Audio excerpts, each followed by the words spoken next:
Assalamualaikum warahmatullahi wabarakatuh. Bab 376-380. Pertukaran real estate Longyu adalah salah satu bursa terbesar di kota Luzhu, yang terletak di distrik timur Luzhu. Pertukaran ini menempati area yang sangat luas, memiliki gaya arsitektur yang unik, dan bagian dalamnya bahkan lebih megah. Lampu kristal di bagian atas aula bersinar terang, dikelilingi oleh dinding marmer yang mewah, dan dekorasi di samping dindingnya anggun dan mulia. Layar definisi tinggi 4K yang besar menempati seluruh dinding.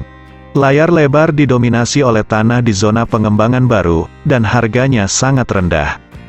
Awalnya memiliki harga cadangan 60.000 flat, tetapi sekarang turun menjadi 30.000. Tapi tetap saja tidak ada yang berani membelinya. Banyak orang yang tidak mengetahui berita gempa tersebut, mereka hanya ketakutan dengan isyarat itu. Tanpa alasan, bagaimana mungkin menjual sejumlah besar tanah di zona pengembangan baru? Dan masih harga rendah ini, Anda tahu, dulu sebidang tanah ini sulit didapat. Di aula pertukaran, ada banyak sekali orang-orang melihat ke layar lebar, tetapi mereka tidak berani bergerak. Di sebuah lounge di lantai 2, sekelompok bos besar berjas dan bersepatu kulit sedang duduk, berkeringat deras, menatap tablet di depan mereka. Di komputer adalah status transaksi real estate atas nama mereka sendiri. Waktu hampir habis, tetapi harta benda mereka tetap tidak diperdagangkan. Akhirnya, seorang bos tidak tahan lagi dan menurunkan harga tanah dari 30.000 menjadi 25.000. Dalam 1 menit, semua orang mengikuti dan turun menjadi 25.000. Tapi tetap saja tidak ada yang berani mengambil alih. Di sebuah kantor di lantai 3, seorang wanita cantik sedang menatap layar pengawasan. Di layar, Anda dapat melihat panorama seluruh bursa. Kecantikan ini tidak lain adalah Long Xiu. Dia adalah presiden di sini, dan pertukarannya adalah milik keluarga panjang. Tentu saja, Long Xiu sudah mendapat kabar tentang gempa tersebut. Dia memandang para bos di lounge di lantai 2 dengan wajah lucu, masing-masing seperti semut di panci panas. Dia melihat ke lounge lain di lantai 2, yang merupakan kamar tunggal, dan seorang pria paruh baya sedang duduk di dalamnya. Pria paruh baya ini tidak secemas yang lain, tapi sedang minum teh dengan santai, dan harga tanahnya belum turun, masih 30.000. Pria parubaya ini memegang setengah dari tanah di zona pengembangan baru di tangannya. Melihat penampilannya yang tenang, orang dapat mengatakan bahwa pria ini tidak sederhana. Long Xiu tahu status pria ini mulia, dan dia juga sangat mementingkan dirinya.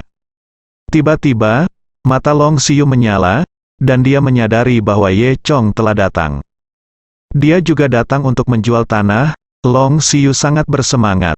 Ye Chong membawa Lin Tianqi dan Su Yuqian ke aula pertukaran.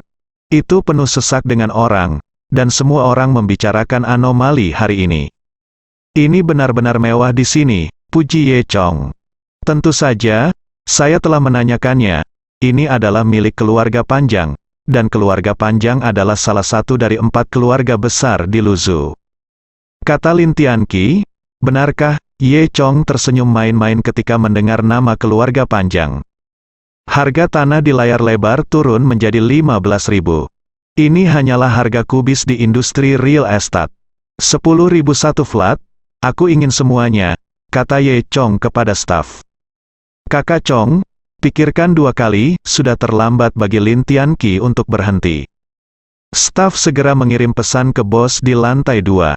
Dalam waktu kurang dari 10 menit, seluruh dunia akan mengetahui berita gempa tersebut.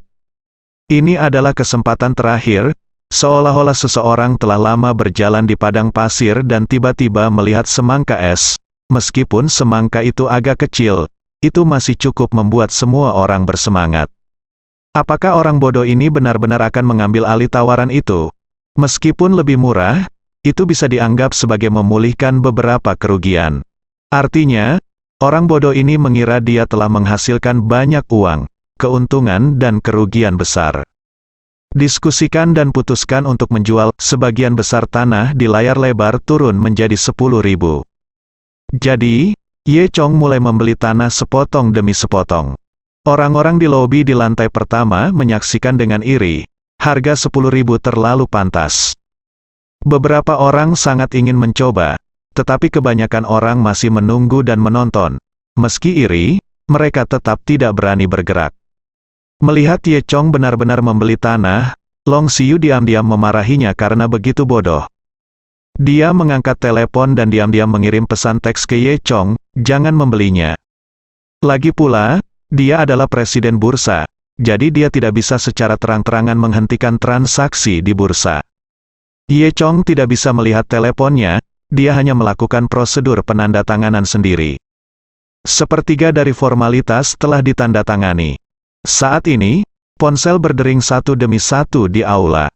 Cao Ku, ternyata akan ada gempa bumi di zona pengembangan baru 3 hari kemudian.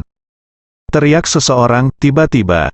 Berita gempa datang luar biasa, dan berbagai saluran seperti pesan teks, Weibo, berita, dan video kecil dirilis pada saat yang bersamaan. Semua orang segera menerima pesan itu, bahkan pemberitahuan berita mendesak muncul di layar lebar. Mereka akhirnya tahu mengapa tanah itu dijual dengan sangat murah. Ini berbahaya, semua orang diam-diam menghela nafas di dalam hati mereka. Mereka hampir gagal menahan godaan. Pada saat ini, mereka yang sebelumnya iri pada Ye Chong mulai menertawakan Ye Chong. Hei, apakah kamu pikir kamu bisa mengambil keuntungan? Dari 10.000 yuan, ini adalah hasil dari keserakahan. Dia masih terus mengumpulkan tanah apa? Semua orang menemukan bahwa Ye Chong sama sekali tidak terpengaruh oleh berita gempa bumi, dan terus menandatangani kontrak. Semua orang tercengang, termasuk para bos di lantai 2 dan pria di satu kamar. Kalau dibilang beli tanah murah, tapi sekarang berita gempa sudah tersebar.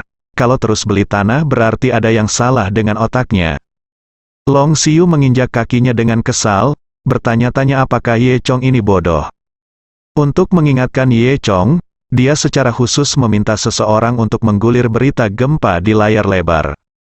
Tapi Ye Chong mengabaikannya. Setelah setengah jam, Ye Chong menandatangani semua kontrak. Kecuali tanah di tangan pria di kamar tunggal di lantai 2, tanah orang lain sudah ada di tangan Ye Chong. Tanah di tangan pria itu masih 30.000 per meter persegi. Bos besar di lantai 2 sangat gembira, dan akhirnya melepaskan hati mereka yang menggantung. Seseorang mengambil alih tawaran itu, dan mereka memulihkan sebagian dari kerugian. Hu Zuofei juga ada di antara mereka.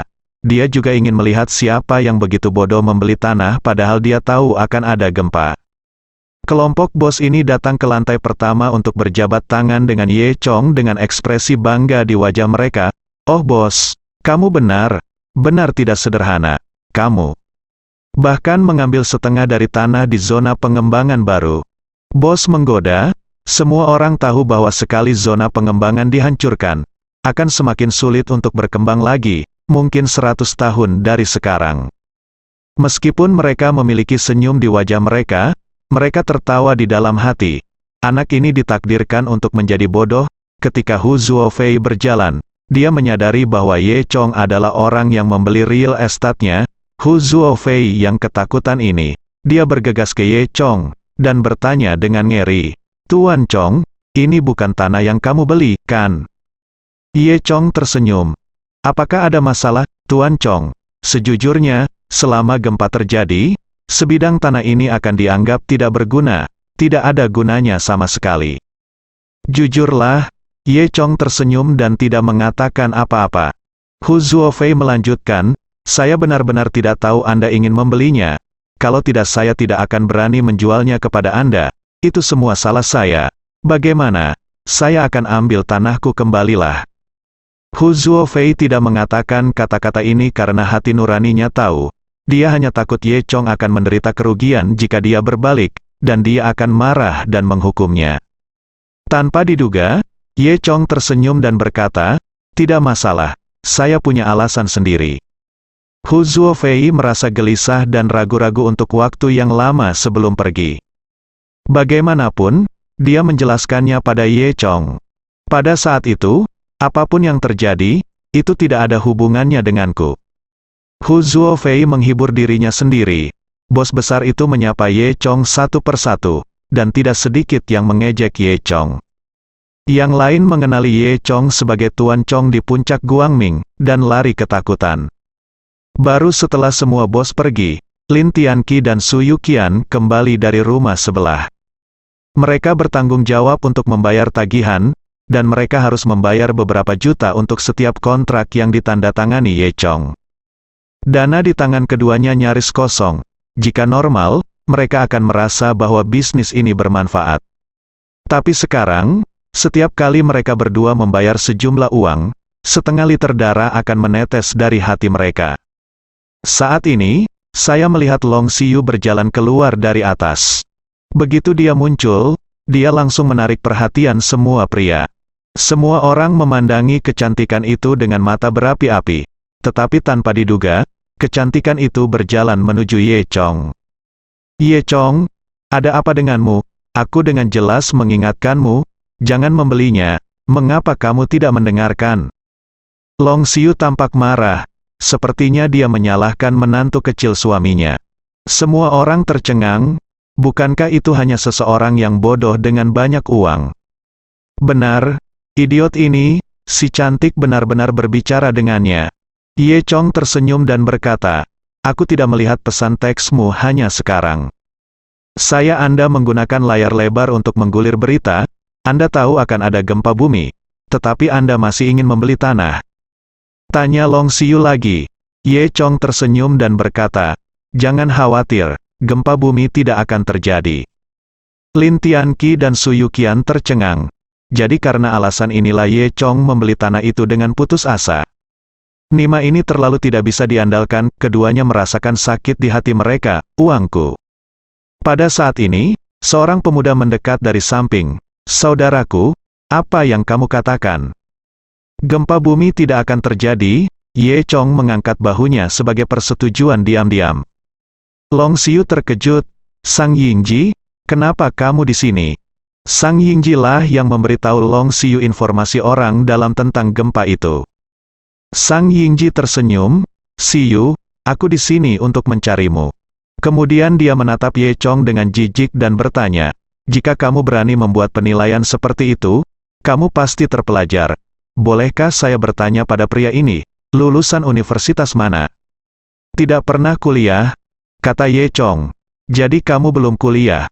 Jadi dari mana kamu mendapatkan keyakinan bahwa gempa bumi tidak akan terjadi di sini? Sang Yingji terus bertanya. Sebelum Ye Chong sempat berbicara, Su Yuqian berhenti. Apa yang kamu lakukan? Dia bertanya. Sang Yingji terbatuk, dengan sedikit kebanggaan di wajahnya. Nama saya Sang Yingji, dari Institut Eksplorasi Geografis Provinsi. Pengawas saya dan beberapa ahli telah berulang kali memastikan bahwa gempa bumi pasti akan terjadi di zona pengembangan baru dalam 3 hari. Setelah mendengar bahwa itu dari kantor eksplorasi bumi, semua orang berkumpul. Apakah gempa benar-benar akan terjadi? Seseorang bertanya. Tentu saja, itu sudah diumumkan ke publik, jadi bagaimana bisa salah? Sang Yingji mencibir. Long Xiyu memandang Ye Chong dengan tenang, dan berkata dengan suara rendah, Sang Yingji berasal dari stasiun eksplorasi, jadi apa yang dia katakan seharusnya akurat. Ye Chong tidak peduli sama sekali. Sang Yingji sedikit tidak senang ketika dia melihat sikap Ye Chong. Kamu bahkan belum kuliah. Bagaimana kamu bisa mengatakan tidak akan ada gempa? Saya pikir kamu sangat rakus sehingga kamu tidak dapat menggunakan otakmu. Ye Chong tertawa berkata, bukan urusanmu. Sang Yingji terlihat sangat menghina dan mencibir. Aku hanya ingin mengingatkanmu, jangan serakah untuk keuntungan kecil dan menderita kerugian besar, dan kehilangan pasukanmu jika kamu kehilangan istrimu. Sial, hanya. Bisakah kamu menggunakan idiom? Lin Tianqi memarahi dengan marah. Sang Yingji mendengus lagi. Xiyu, bagaimana kamu bisa bersama orang seperti itu? Itu akan menurunkan statusmu. Long Xiyu mengabaikan Sang Yingji, tetapi menatap Ye Chong. Saya pikir kamu harus lebih siap terlebih dahulu. Ye Chong masih tersenyum dengan tenang dan berkata, jangan khawatir, saya katakan tidak akan ada gempa bumi, tetapi tidak akan ada. Sang Yingji menjadi semakin marah, sialan ini terlalu merajalela. Wah, saya pikir Anda benar-benar gila. Ini yang telah disurvei dan diperiksa secara pribadi oleh atasan saya berulang kali. Jika Anda mengatakan tidak, maka tidak akan ada lagi. Sang Yingji berkata dengan sangat belak-belakan. Di satu sisi, dia marah karena Ye Chong tidak mempercayai hasil penelitian mereka. Di sisi lain, melihat sikap dekat Long Xiu terhadap Ye Chong, dia sangat cemburu. Brengsek, siapa mentormu? Apa aku mengenalmu? Tanya Su Yuqian. Sang Yingji tersipu. Dengarkan aku, penasihatku adalah Profesor Wang Xihai Wang, pakar geologi paling terkenal di provinsi kami. Profesor Wang, Lin Tianqi terkekeh. Aku belum pernah mendengarnya. Aku hanya mendengarnya dari orang tua di sebelah, Raja. Sang Yingji melotot dengan kejam, ketidaktahuan. Lin Tianqi dan Su Yuqian hendak memarahi. Tetapi Ye Chong menghentikannya, lupakan saja, jangan katakan beberapa patah kata. Sang Yingji mencibir, kenapa, kamu juga menyadari bahwa kamu salah? Ye Chong terdiam, dia terlalu malas untuk berdebat dengan pihak lain. Sang Yingji ini tidak ada habisnya. Seperti yang aku katakan, gempa bumi tidak mungkin terjadi. Bahkan jika aku salah, aku senang, bukan urusanmu. Apa yang kamu bicarakan di sini, kata Ye Chong. Sang Yingji meringkuk bibirnya dan berkata, siapa yang peduli padamu? Aku di sini untuk mencari Xiu. Dia memberi Ye Chong pandangan kosong, dan kemudian berkata kepada Long Xiu, Xiu, biarkan mereka sendirian. Kenapa tidak, aku mengundangmu. Ayo makan. Ayo pergi ke restoran prasmanan makanan laut yang baru dibuka, enak sekali. Long Xiu menggelengkan kepalanya, aku tidak tertarik, ada hal lain yang harus kulakukan. Wajah Sang Yingji sedikit jelek. Long Xiu menoleh ke Ye Chong. Ye Chong, mengapa kamu begitu yakin tidak akan ada gempa bumi? Hal-hal telah sampai pada titik ini, Ye Chong bahkan mengatakan bahwa tidak akan ada gempa bumi. Dia benar-benar percaya Ye Chong sedikit, karena dia tahu bahwa Ye Chong bukanlah tipe orang yang keras kepala dan merasa benar sendiri. Jika dia tidak sepenuhnya yakin, Ye Chong tidak akan bisa bercanda tentang masalah yang begitu penting. Mungkin gempa bumi benar-benar tidak terjadi. Melihat sikap ambigu Long Xiu, Sang Yingji merasa semakin marah. Dia mewakili otoritas, Long Xiu tidak mempercayainya. Jadi mengapa dia harus mempercayai omong kosong orang kaya? Saat ini, pria parubaya di kamar tunggal di lantai atas juga datang. Presiden Fang, Long Xiu menyapa dengan sopan. Pria ini adalah Fang Zhengdong, seorang pengembang real estate besar dari Yucheng, ibu kota provinsi. Hu Zuofei juga bisa disebut bisnis besar di Luzhu, tetapi dibandingkan dengan Fang Zhengdong, dia tidak seberapa dibandingkan dengan Fang Zhengdong. Bahkan 4 keluarga besar agak takut dengan bos sebesar itu dari ibu kota provinsi. Fang Zhengdong mengangguk ke Long Xiu, lalu menatap Ye Chong, bos ini, apakah kamu yang membeli tanah itu? Ye Chong mengangguk, berani, Fang Zhengdong mengangguk, aku ingin tahu apakah kamu akan mengambil tanahku. 10.000, aku akan mengambil semuanya, kata Ye Chong. Oke, setuju, Fang Zhengdong tertawa. Saat ini, Lin Tianqi menarik Ye Chong. Saudara Chong, kami tidak punya uang. Ini memalukan, karena dana mereka baru saja habis. Meskipun 10.000 meter persegi sangat murah, mereka tidak dapat mendukung jumlah besar. Ye Chong mengabaikan hal ini. Ketika dia dalam masalah, Long Xiu tiba-tiba berkata, Ye Chong, jika kamu benar-benar ingin menerimanya, aku akan membayar dan aku akan dianggap sebagai pemegang saham. Long Xiu tiba-tiba menyadarinya. Dia memiliki firasat bahwa mengikuti Ye Chong benar. Xiu, kamu gila, kamu hanya membuang-buang uang, kata Sang Yingji. Long Xiu berkata, saya percaya pada Ye Chong. Fang Zhengdong tertawa, oke, anak muda saat ini sangat berani. Setelah itu, semua orang menandatangani kontrak, dan Ye Chong telah memperoleh semua tanah di zona pengembangan baru tengah. Haha, Bos Ye, kan, meskipun saya tidak tahu apa yang Anda pikirkan, hanya karena keberanian dan semangat mengambil risiko, saya tahu Anda bukan orang biasa, puji Fang Zhendong. Sebenarnya, dia benar-benar tidak peduli dengan uangnya, dia hanya ingin melihat apakah Ye Chong benar-benar berani membeli tanah di tangannya. Tentu saja, Nona Long juga seorang wanita yang tidak menyerah pada pria. Long Xiu tersenyum manis, dan mengangguk pada Fang Zhendong. Setelah itu, Fang Zhendong mengeluarkan kartu namanya, Bos Ye, ini kartu nama saya. Jika Anda memerlukan sesuatu di masa depan, jangan ragu untuk menghubungi saya. Saya tidak dapat memanfaatkan Anda dengan sia-sia. Ye Chong tersenyum dan mengambilnya dengan santai. Kartu nama ada di saku. Setelah itu, Fang Zhendong pergi. Sang Yingji memandang Ye Chong dengan ketidaksenangan di wajahnya, kamu akan menyesalinya. Setelah itu, dia juga berbalik dan pergi. Long Xiu memandang Ye Chong sambil tersenyum, Ye Chong, aku telah menaruh semua hartaku padamu, jangan mengecewakanku, kali ini. Dia diam-diam menggunakan sebagian besar dana keluarga panjang untuk membelinya. Tanah di tangan Fang Zhendong hilang. Ye Chong tersenyum, kamu tidak akan kecewa. Ngomong-ngomong, aku sudah lama tidak mentraktirmu, dan aku kebetulan bebas hari ini. Kenapa tidak? Long Xiu tersipu malu, dan menundukkan kepalanya dengan malu-malu.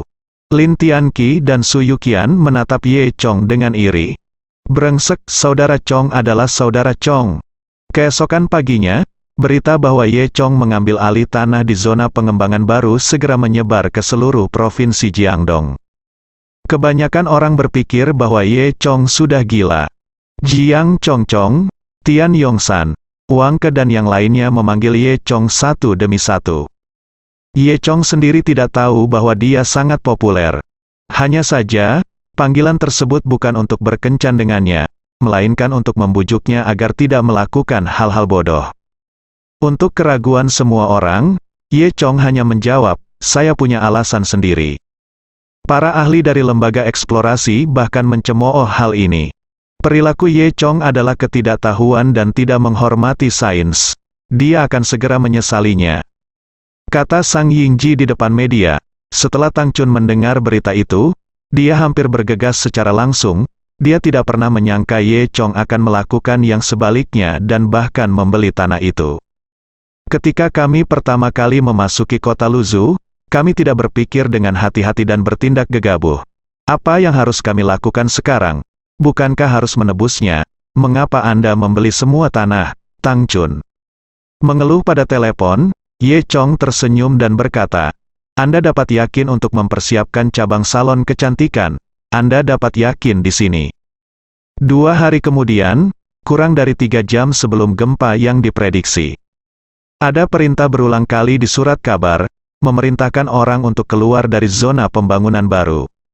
Pengendalian lalu lintas juga sudah mulai diterapkan di sekitar zona pembangunan, hanya keluar tapi tidak masuk. Seluruh zona pengembangan baru sekarang benar-benar sepi, kota hantu yang lengkap. Penjaga itu menggambarkan area aman, dan beberapa orang baik berdiri di luar area aman dan menonton, ingin melihat pemandangan gempa yang sebenarnya untuk sementara waktu. Wartawan, fotografer, dan penggemar geografi juga datang untuk ikut bersenang-senang. Di atas area baru, ada 2 helikopter yang mengambil foto udara. Ada juga beberapa ahli dari Geographical Exploration Institute yang terus memantau situasi bawah tanah melalui instrumen. Lin Tianqi dan Su Yuqian juga ada di kerumunan. Mereka melihat gedung tertinggi di zona pengembangan dari kejauhan. Ada kilang anggur, yang sekarang telah ditutup. Mereka telah bekerja sangat keras untuk membangunnya kurang dari sebulan, dan akan diratakan dengan tanah. Ye Chong dan Long Xiu juga pergi ke zona aman. Mereka keluar dari mobil dan melihat barisan telah dipasang di sekitar mereka. Hanya ada satu lorong di pintu masuk tol, dijaga oleh selusin pria bersenjata. Tidak jauh dari pintu masuk lorong, seorang ahli tua dari stasiun eksplorasi sedang menatap instrumen besar, dan Sang Yingji ada di antara mereka. Setelah keduanya tiba di sini, mereka tidak diizinkan untuk melanjutkan. Sang Yingji melihat mereka, jadi dia berbicara dengan para penjaga, dan membawa mereka ke lokasi stasiun eksplorasi. Ini tidak jauh dari pintu masuk saluran kontrol, itu adalah posisi paling ekstrim. Seorang lelaki tua berambut abu-abu sedang menatap layar. Dia adalah mentor Sang Yingji, Wang Xihai. Profesor Wang, ini Ye Chong yang tidak mempercayai prediksi kami, kata Sang Yingji sambil tersenyum. Dia membawa Ye Chong dan Long Xiyu ke sini hanya untuk mempermalukan Ye Chong dan pamer di depan Long Xiyu pada saat bersamaan. Baru pada saat itulah Wang Xihai mengangkat kelopak matanya, menatap Ye Chong dengan dingin, dan berkata, anak muda tidak percaya pada sains dan merasa benar sendiri. Itu bukan kebiasaan yang baik. Beberapa ahli di sekitar Wang Xihai juga menggelengkan kepala. Prediksi ini adalah hasil dari pemeriksaan berulang kami, dan sama sekali tidak ada kesalahan. Jangan keras kepala, nak, Ye Chong tersenyum dan tidak mengatakan apa-apa. Sang Yingji berkata dengan bangga, Ye Chong, kudengar kamu telah membeli seluruh tanah di zona pengembangan. Apakah kamu di sini untuk mendengar suara gempa? Ye Chong mengangkat bahu dan berkata, itu masih kalimat yang sama, tidak akan ada gempa bumi di sini. Wang Xihai tidak senang, dan dia berkata dengan gembira, saya telah melakukan eksplorasi geologis selama 50 tahun, dan saya tidak pernah membuat satu kesalahan pun, dan sekarang teknologinya sangat maju, dikembangkan. Kami menggunakan teknologi dan peralatan terbaru dari Amerika Serikat. Akurasi prediksi gempa mencapai 99%. Dasar apa yang Anda miliki? Beraninya Anda mengatakan. Tidak ada gempa bumi di sini. Kalau tidak ada gempa, saya pribadi membawa semua ahli untuk tunduk dan meminta maaf kepada Anda. Beberapa ahli lainnya juga menggema, betul, saya pikir pendidikan sudah dipopulerkan. Mengapa masih ada orang dengan tingkat rendah seperti itu? Pemikiran tingkat, tidak. Percaya pada kekuatan sains, kamu benar-benar sangat kurang pendidikan. Ye Chong terlalu malas untuk berdebat dengan orang-orang ini, dia tiba-tiba bertanya, bagaimana saya bisa masuk? Masuk, hahaha, apakah kamu gila? Apakah kamu ingin mencari kematian sendiri? Sang Yingji tertawa, berkat kamu hidup di era baru, bahkan jika kamu ingin mencari kematian, seseorang akan menghentikanmu. Pikirkan tidak mungkin untuk masuk, kata seorang ahli. Anak muda, jika kamu terus keras kepala dan merasa benar sendiri, kamu benar-benar akan melukai dirimu sendiri. Wang Xihai menggelengkan kepalanya. Ye Chong sama sekali tidak mendengarkan orang-orang ini, dia terus melihat ke pintu masuk lorong tidak jauh, dan sekarang sepertinya hanya ada satu cara untuk masuk. Dia berbisik kepada Long Xiyu, kamu tunggu aku di sini, aku akan masuk dulu. Long Xiyu terkejut, dan bertanya dengan tenang, bagaimana kamu masuk? Apakah kamu tidak ingin memaksa masuk? Ye Chong mengangguk sambil tersenyum. Long Xiyu melanjutkan, sebaiknya kita menunggu di sini.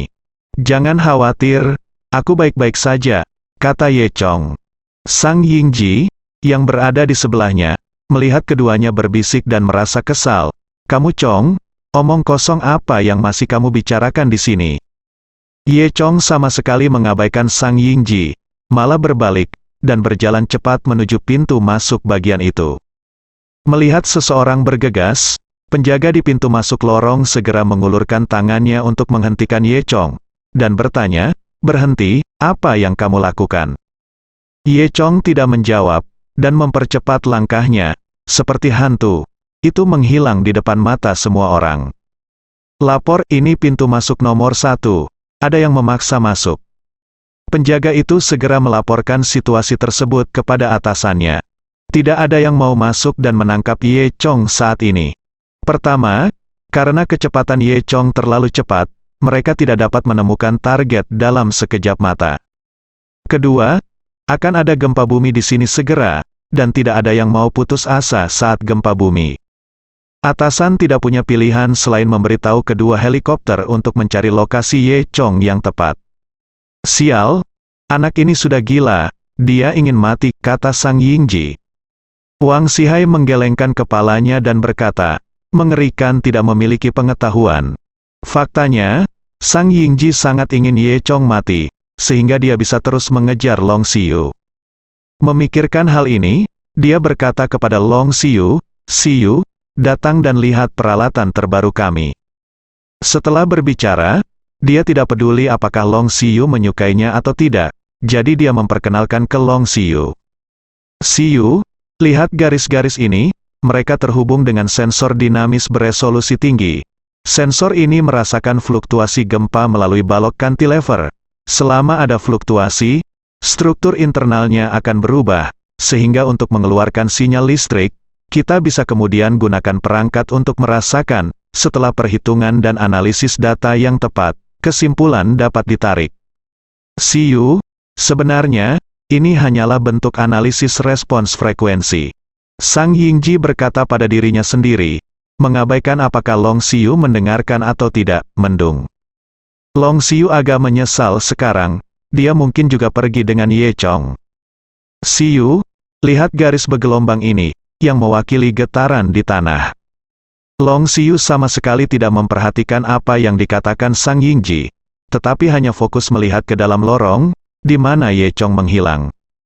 Baru setelah Sang Yingji mengatakan bahwa garis bergelombang di layar dapat mewakili situasi di bawah tanah, Long Xiu menatap layar. Ada banyak garis bergelombang hijau yang berisik di layar lebar, merekam getaran bawah tanah secara real-time. Anda dapat melihat bahwa kurva ini sangat tidak stabil, yang membuktikan bahwa aktivitas bawah tanah juga sangat ganas sekarang, yang berarti gempa bumi akan segera terjadi. Lanjut Sang Yingji. Mendengar ini, hati Long Xiu menjadi lebih tegang, dan matanya tertuju pada lekukan di layar. Pada saat yang sama, Ye Chong telah tiba di tempat Huo Jing ditemukan sebelumnya. Meskipun dia tidak memiliki mobil, kakinya berjalan cukup cepat. Ketika dia melompat ke dalam lubang lagi, dia menemukan bahwa suhu di bawahnya bahkan lebih tinggi, dan tanah di sekitarnya sedikit bergetar. Magma sangat mudah tersinggung, dengan gelembung-gelembung besar yang menggelegak. Ye Chong tahu bahwa jika gempa tidak segera dikendalikan, gempa akan segera meletus. Memikirkan hal ini, dia mengeluarkan jimat giok dan meminta An Qi untuk keluar. Begitu An Qi muncul, suhu di sekitarnya langsung turun. Hari ini, seluruh tubuh An Qi masih terlihat seperti air beku, bersinar dengan warna putih sedingin es. Ye Chong tersenyum, An Qi, terserah kamu. An Qi juga menyeringai, dan berkata kepada Ye Chong, jangan lupa potongan pedasku. Kemudian, dia meniup magma, angin yin yang diberkati oleh esensi es begitu dingin sehingga langsung membekukan magma panas. Magma surut, mengungkapkan esensi api yang menyala. Setelah itu, An Qi terbang mendekat dan memegang Huo Jing dengan tangan kecilnya. Begitu jari menyentuh esensi api, segera terdengar suara mendesis. Terlihat dengan mata telanjang, warna merah menyala asli pada Huo Jing berangsur-angsur memudar. Setelah 5 menit, sifat api Huo Jing telah sepenuhnya dinetralkan. Dan warna putih pada tubuh An Qi hanya memudar sedikit. Ini membuktikan bahwa esensi es jauh lebih kuat daripada esensi api. Dan melalui stimulasi esensi api barusan, An Qi dapat mengontrol esensi es di tubuhnya dengan bebas. Dia bisa menyembunyikan esensi es di tubuhnya, sehingga suhu dingin tidak menyebar. Dan saat dibutuhkan, dia juga bisa memanggil esensi es, yang bisa membekukan air mendidih dengan sentuhan ringan. Ye Chong tidak menyangka ini adalah rejeki nomplok, dan An Qi memiliki keterampilan lain. Panas dan dingin bergantian secara instan, meledakkan retakan yang tak terhitung jumlahnya di permukaan esensi api. Ketika An Qi menyentuhnya dengan ringan, seluruh esensi api hancur. Di dalam roh api, bulu merah yang aneh terungkap. Begitu roh api dihancurkan, magma kehilangan sumber panasnya dan berubah tumpukan batuan sisa. Tanpa magma yang dahsyat, tidak akan ada lagi gempa bumi. Gempa di zona pengembangan telah dihilangkan saat ini. Setelah itu, An Qi memberikan bulu itu kepada Ye Chong.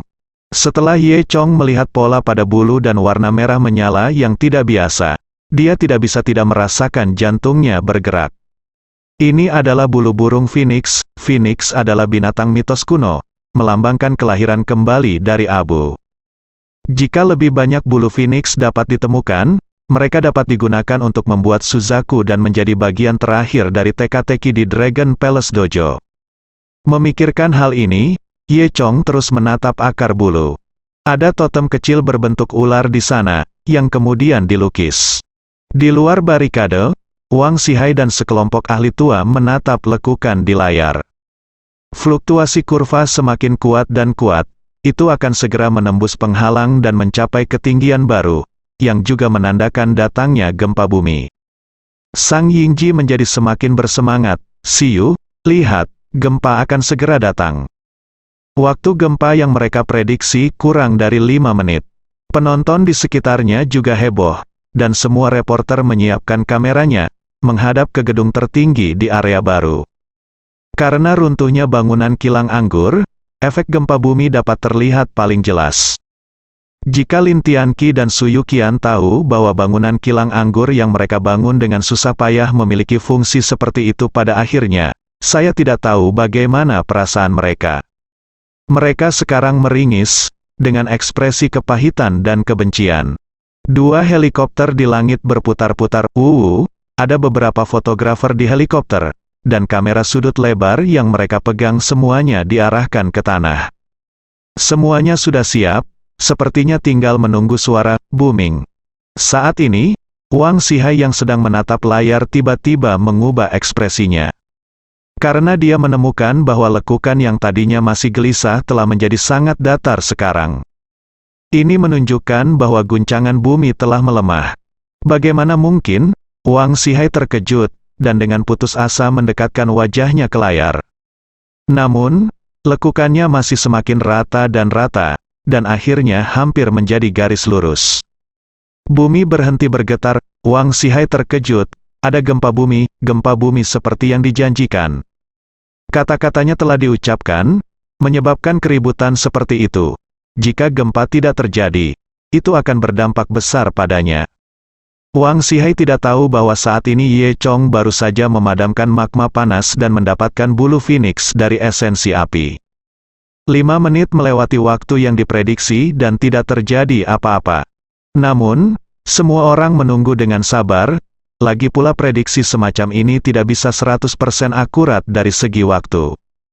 5 menit, 10 menit, setengah jam, 40 menit berlalu, dan masih belum ada gempa.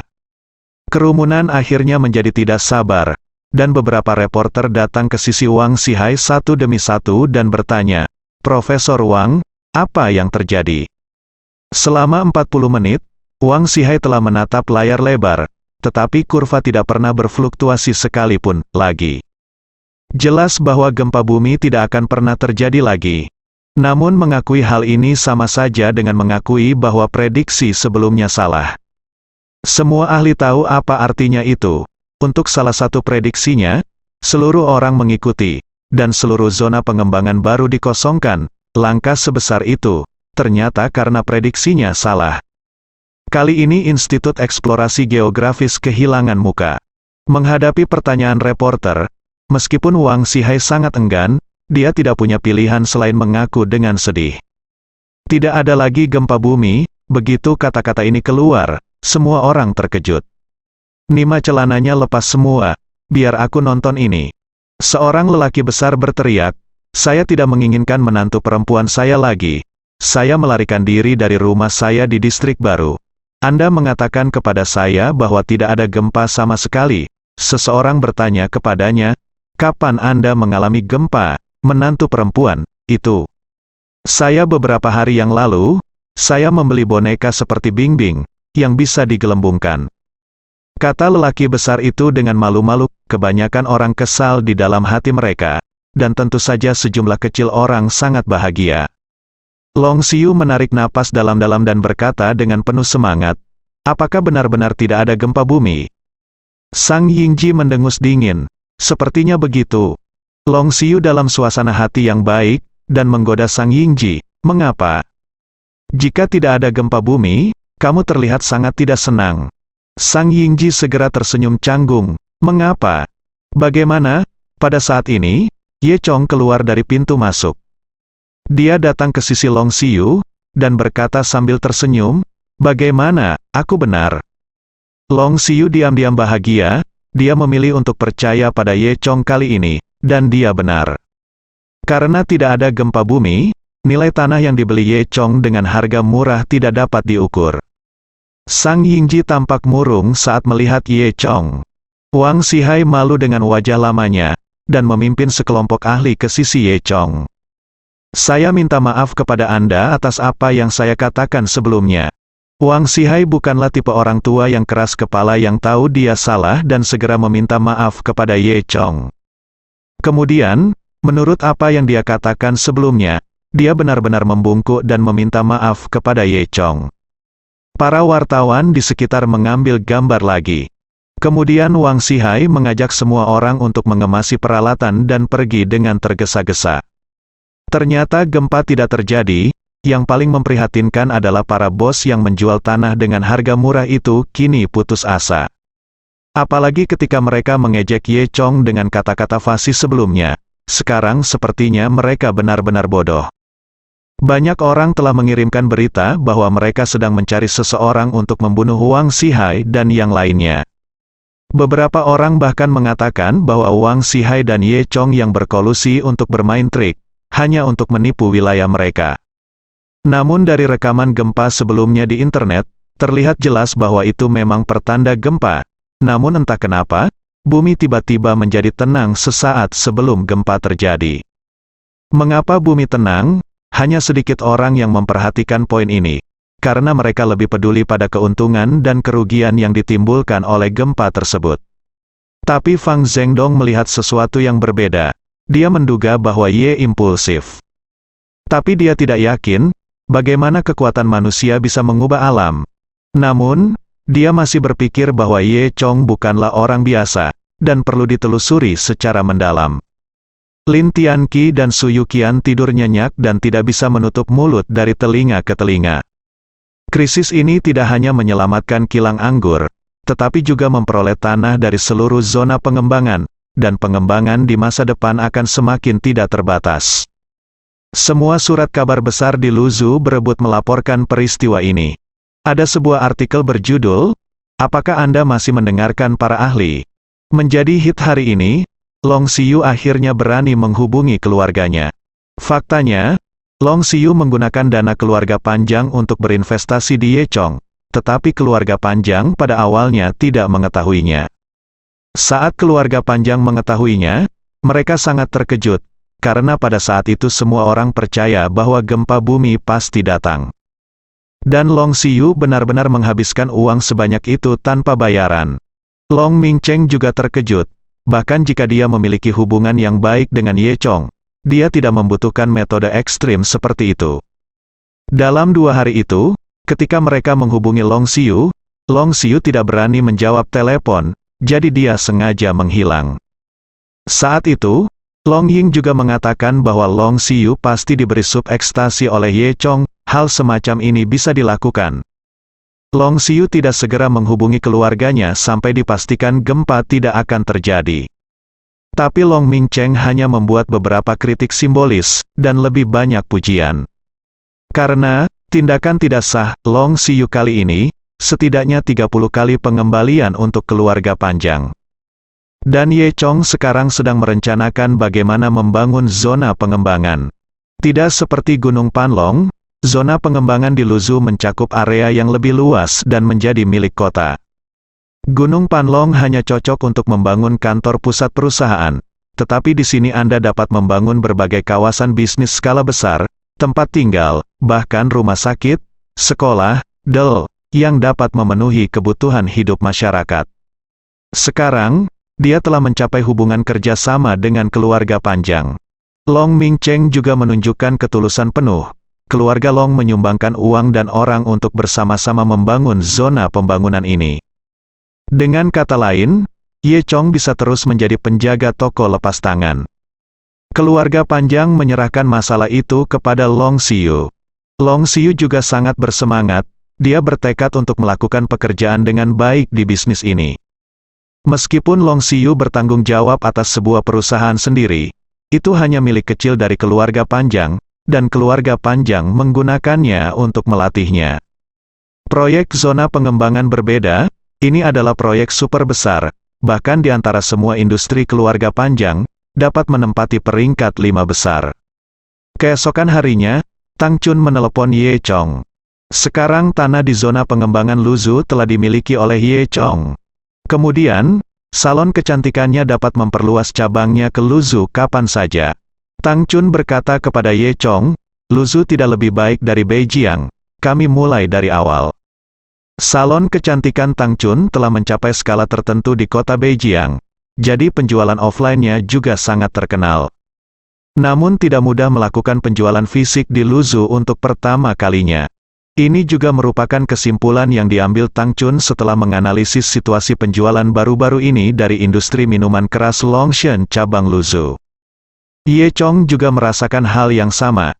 Dalam masyarakat saat ini, ada terlalu banyak jenis produk, dan orang dapat memilih terlalu banyak. Tidak peduli seberapa bagus produknya, jika Anda tidak terkenal, mengapa orang memilih Anda?